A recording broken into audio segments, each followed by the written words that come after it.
immortality is not a way of perfection.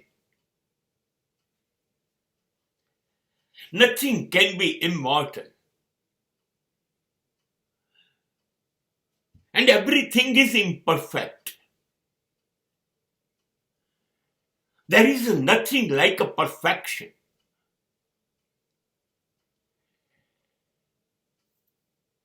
You cannot say this is ultimate. This is a perfect. And this is forever. This cannot be destroyed. This is totally immortal. બે વસ્તુ શક્ય નથી. એક સર્વાંગ સુંદર, સર્વાંગ સંપૂર્ણ, 100% perfection નો મતલબ બસ અહીં પૂર્ણ વિરામ. અલ્પ વિરામની જગ્યા નથી. હવે એની અંદર કશું બીજું ઉમેરી શકાય એમ નથી.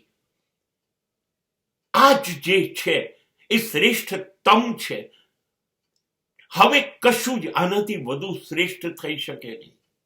એક આ કોન્સેપ્ટ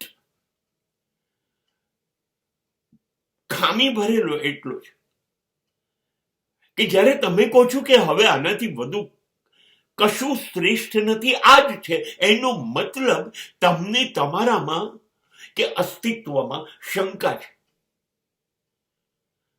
તમે કેવી રીતે નક્કી કરી લીધું આ છેલ્લું છે, આનાથી વધુ શ્રેષ્ઠ સર્જન નહીં આવે?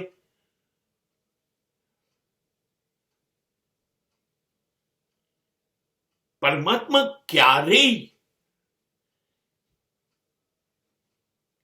બીજું તમે જે સર્જન કર્યું છે એનાથી વધારે સારું સર્જન નહીં કરે. અને તમે જે કર્યું હવે કાયમ રહેશે, અમર થઈ ગયું, એનો નાશ નહીં થાય. શાશ્વત સર્જન છે તમારું. એવું કેવી રીતે બને? દરેક સર્જન, જે સર્જન થયું છે એનું વિસર્જન નિશ્ચિત છે. જેનો જન્મ એનું મૃત્યુ. જે બન્યું છે એ ખોવાઈ જવાનું છે. અનંત પરમાત્મા સિવાય, અસ્તિત્વ સિવાય કશું નથી.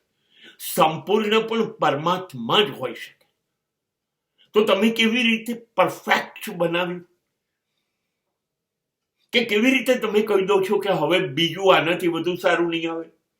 કે તમે કેવી રીતે કહી શકો કે આ હવે જ્યાં સુધી બ્રહ્માંડ રહેશે ત્યાં સુધી આ કાયમી રહેશે? આમાં હવે નવું કશું નહીં ઉમેરાય કે આ નાશ નહીં પામે? એવું તમે કેવી રીતે કહી શકો? સો there is all chances. Nature is saying, existence is saying, best is yet to come. શ્રેષ્ઠતમ હજી હવે આવવાનું છે. તમે ના ન કહી શકો.